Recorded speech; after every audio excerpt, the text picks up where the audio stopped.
স্বাগত সবাইকে। দেখছেন দিনের প্রধান খবর, আর এসব খবরের বিশ্লেষণ নিয়ে আমাদের নিয়মিত অনুষ্ঠান বাংলাদেশ এখন। সঙ্গে আছে আমি জান্নাতুল ফেরদৌসী। আজ স্টুডিওতে আছেন মাছরাঙ্গা টেলিভিশনের বার্তা প্রধান রেজওয়ানুল হক, এছাড়াও আছেন দৈনিক দিনকালের সম্পাদক রেজওয়ান সিদ্দিকী। শুরুতেই দেখে নিব গতকালের খবরগুলো।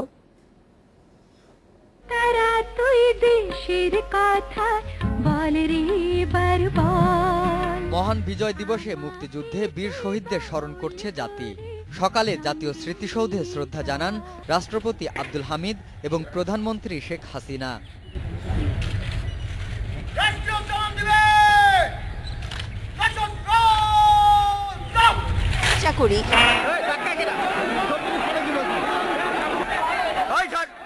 এরপরই সর্বস্তরের মানুষের শ্রদ্ধার ফুলে ভরে ওঠে স্মৃতিসৌধের বেদি। যে ঐক্যের শক্তিতে দেশ স্বাধীন হয়েছিল, ৪৩ বছর পর সেই শক্তিতেই বাংলাদেশ এগিয়ে যাবে, এ ছিল শ্রদ্ধা জানাতে আসা মানুষের প্রত্যয়। পাকিস্তানের পেশোয়ারের একটি স্কুলে তালেবান জঙ্গিদের চালানো হামলায় অন্তত ১৩২ জন নিহত হয়েছে। নিহতদের মধ্যে শিক্ষার্থীর সংখ্যায় শতাধিক। হামলায় জড়িত ৬ জঙ্গিকে হত্যার দাবি করেছে সেনাবাহিনী।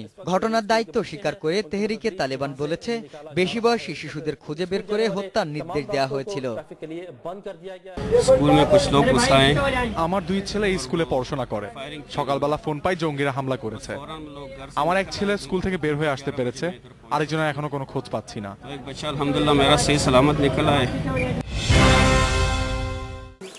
রাঙামাটির নানিয়াচরের বগাছড়িতে 3টি গ্রামের 7টি দোকান সহ অন্তত 57টি ঘর পুড়িয়ে দিয়েছে দুর্বৃত্তরা। বাড়ির আশেপাশের ফল বাগান ও ফসলও ধ্বংস করেছে তারা। সকাল 8টার দিকে এই ঘটনা ঘটে। পুড়ে যাওয়া গ্রামগুলো হলো সুরিদাস পাড়া, নবীন তালুকদার পাড়া ও বগাছড়ি পাড়া। ভালুকায় নিজ বাড়িতে খুন হয়েছেন স্ত্রী ও 2 মেয়ে সহ শ্রমিক দল নেতা রফিকুল ইসলাম বাচ্চু। সোমবার গভীর রাতে 4 জনকে কুপিয়ে ও শ্বাসরোধ করে হত্যা করে দুর্বৃত্তরা। বাচ্চুর রক্তাক্ত দেহ পড়েছিল বাড়ির সামনে রাখা একটি বাসে। পরে পুলিশ এসে বাসা থেকে তার স্ত্রী ও 2 শিশুকন্যার মৃতদেহ উদ্ধার করে। আমার ছেলে গাড়ি চালাইতো, আমার ছেলে তো সত্য আমি দেখি না, সেটা মার লইবা নিরঙ্গ ছেলে বউ নাতি সহ এটা বিচার আমি। হবিগঞ্জে সুতাঙে ট্রাক, অটোরিকশা ও ট্রাক্টরের ত্রিমুখী সংঘর্ষে মারা গেছে 6 জন, আহত অন্তত 12 জন। তাদের 10 জনকে চিকিৎসা দেওয়া হচ্ছে সদর হাসপাতালে। আশঙ্কাজনক অবস্থায় একজনকে পাঠানো হয়েছে সিলেটে। 10-12 জনকে আমরা আহত অবস্থায় সদর হাসপাতাল হবিগঞ্জে প্রেরণ করেছি।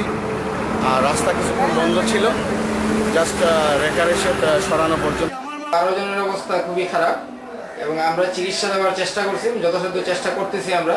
তার মধ্যে 2-1 জন মানে মোটামুটি আছে। Ariful Islam, independent news, Dhaka. দেখছিলাম আমাদের প্রধান খবরগুলি, এখন চলে যাচ্ছি বিশ্লেষণে। প্রথমেই রেজন ভাই আপনার কাছে যাই যে আমাদের মহান বিজয় দিবস চলে গেল। আমরা গত বছর ধরে দেখছি যে বিজয় দিবসে আলাদা একটি রং, বর্ণিল আয়োজন, উৎসব মুখর এবং বিশেষ করে যুদ্ধাপরাধীর বিচারের রায় কার্যকর সব মিলিয়ে নতুন প্রজন্মের কাছে আমরা প্রতিবারই কথা বলি, এবারও আমরা কথা বলে জেনেছি যে তারা বলেছেন একই কথা, যুদ্ধাপরাধীর বিচার শেষ হোক এবং অর্থনৈতিক মুক্তি বা কর্মসংস্থানের কথা বারবারই তুলে ধরেছেন। আপনার কাছে জানতে চাইব যে 43 বছরের বাংলাদেশ নিয়ে আপনার মূল্যায়ন কি?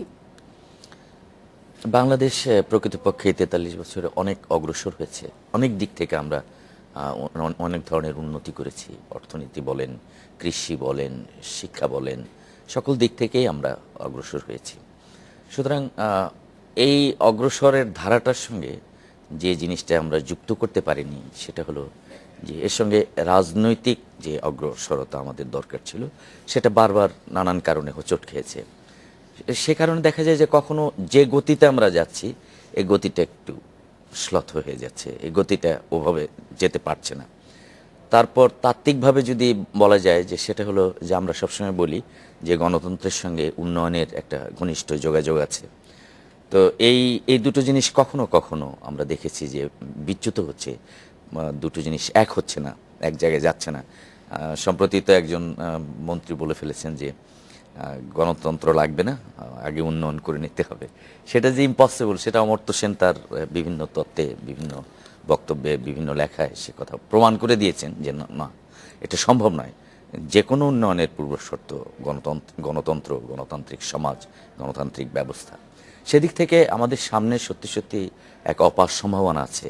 সেই সম্ভাবনা যদি আমরা আমাদের রাজনীতিকরা, আমাদের সমাজের বিভিন্ন শ্রেণীর মানুষ, আমাদের সুশীল সমাজ, এরা সবাই মিলে যদি আমরা একযোগে অগ্রসর হতে পারি, তাহলে এর চাইতেও অনেক দ্রুত আরও বেশি আমরা অর্জন করতে পারব।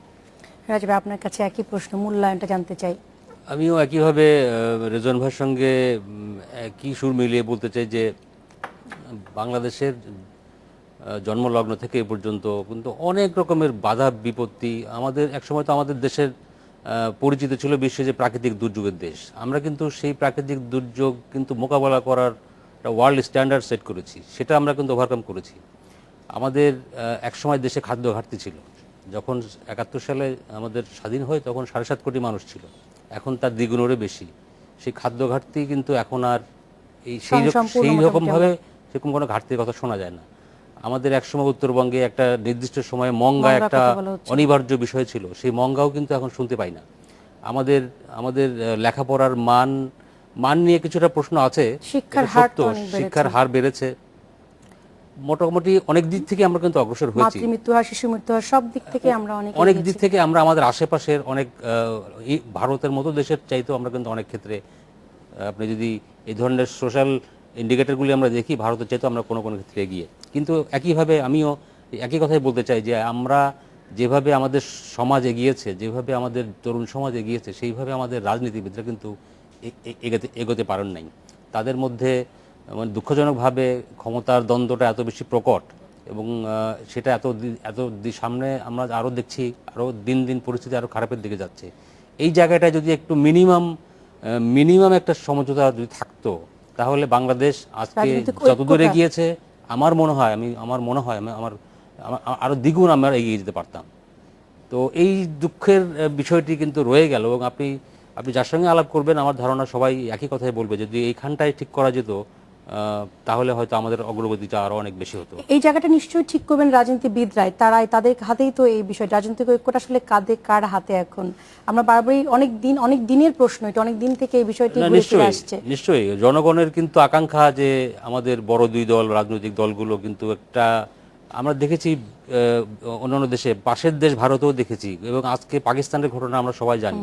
পাকিস্তানে কালকে সর্বদলীয় একটি সভা ডাকা হয়েছে, আমার ধারণা সবাই হয়তো সেই বৈঠকে যোগ দেবে। ভারতে আমরা যেটা দেখি, একটা জাতীয় দুর্যোগ হলে সব দল মিলে একসঙ্গে বসে তারা তাদের স্ট্র্যাটেজিটা ঠিক করে, কিন্তু আমাদের দুর্ভাগ্য যে আমরা সেটা করতে পারি নাই।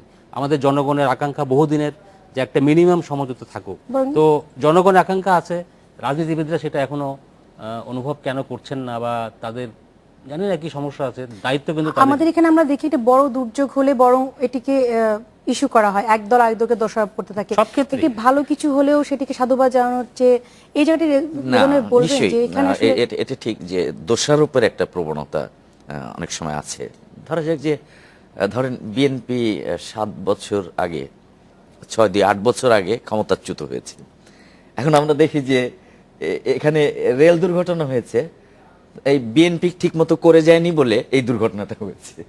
এরকম অভিযোগের, আমি বলছি যে এইরকম অভিযোগের ধারা, মানে এটা তো কোনোভাবেই এইভাবে অভিযোগ করাটা সঙ্গত নয়, আমি এটা বলছি। ফলে হয় যে সমঝোতার জায়গাটা যদি আমরা পৌঁছাতে না পারি বা পৌঁছাতে চাই, তাহলে উভয়কেই কিছু গিভ অ্যান্ড টেকের ব্যাপার করতে হবে, তাকে কিছু ছাড় দিতে হবে, তাকে কিছু ছাড় দিতে হবে। ছাড়টা দেবে তাদের স্বার্থে যে তাই নয়, শুধু দেশ এবং জনগণের স্বার্থে, কারণ তারা এই ধরনের কঠোর অবস্থানে থেকে পরস্পরের মোকাবেলা করে প্রকৃতপক্ষে অগ্রসরতায় বাধা দিচ্ছেন। তো এই অগ্রসরতা কিন্তু জনগণ বসে থাকে না। দেখেন এই যে যা কিছু উন্নতির কথা আমরা বললাম, এর 90% অবদান কিন্তু সাধারণ মানুষের। আপনি খানিকটা বুস্ট আপ করে দিলেন কৃষি, বাকিটা সে কিন্তু নিজেই করছে, এবং একটা ফসলের মধ্যে আরেকটা ফসল কিভাবে ফলানো যায় সে কিন্তু নিজে কৌশল বের করছে, কিংবা কোনো একটা এনজিও বা কেউ তাকে এই বুদ্ধিটা শিখিয়ে দিচ্ছে। ফলে দেখা গেল যে আগে যেখানে আমরা শুধু একটা ধান ফলিয়ে শেষ করতাম, বা একটা আখ ফলিয়ে শেষ করতাম, বা একটা পাট ফলিয়ে শেষ করতাম, তার সঙ্গে এখন অনুষঙ্গী বিভিন্ন ফসল হচ্ছে, যে যার ফলে দেখা যাচ্ছে যে ওই একই ক্ষেত একই ধরনের শস্য বপন করেছেন, কিন্তু তার পাশে আপনি একটু ধনিয়া পাতা বুনে দিলেন, একটু ছোলা লাগাই দিলেন, কতগুলো লাউ গাছ লাগাই দিলেন, কতগুলো, ফলে হচ্ছে সে তার নিজের ইমানসিপেশন, নিজের ডেভেলপমেন্টটা সে কিন্তু নিজে করে নেওয়ার সুযোগ পাচ্ছে।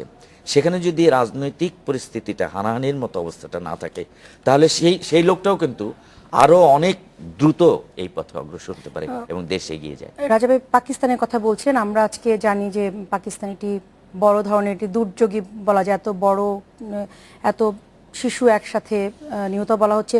পত্রিকাতে খবর এসেছে পাকিস্তানে আসলে শিশুর রক্তের স্রোত, বন্যা, এরকম শিশু রক্তে ভাসছে পাকিস্তান। আমরা এই বিষয়ে আলোচনা করবো একটা ছোট বিরতির পর। দর্শক, মাত্র 40 সেকেন্ড একটা বিরতিতে যাচ্ছি, আশা করছি সঙ্গে থাকবেন।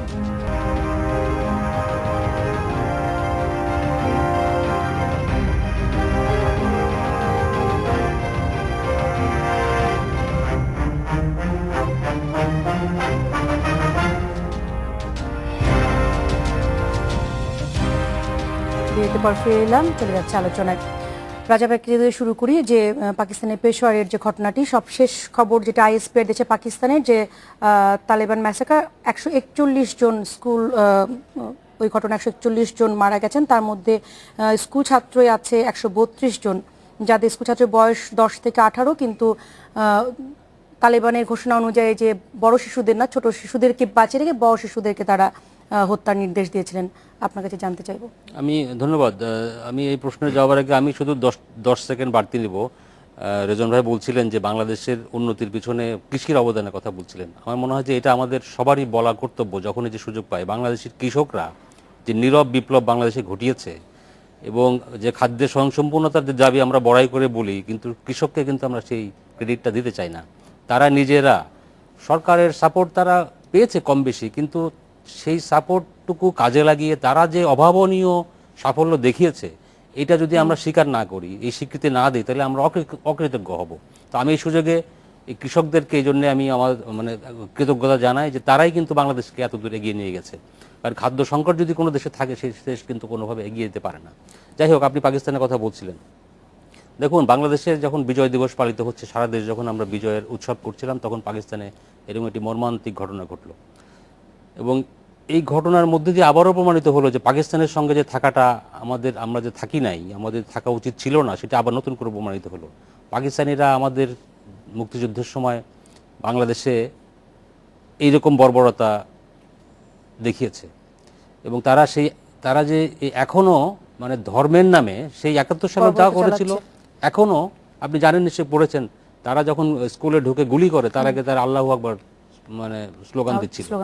তো ধর্মের নামে এইরকম অধর্মের কাজ যে হতে পারে, এটা বোধহয় পাকিস্তান ছাড়া আর কোনো দেশের চিন্তাও করা যায় না।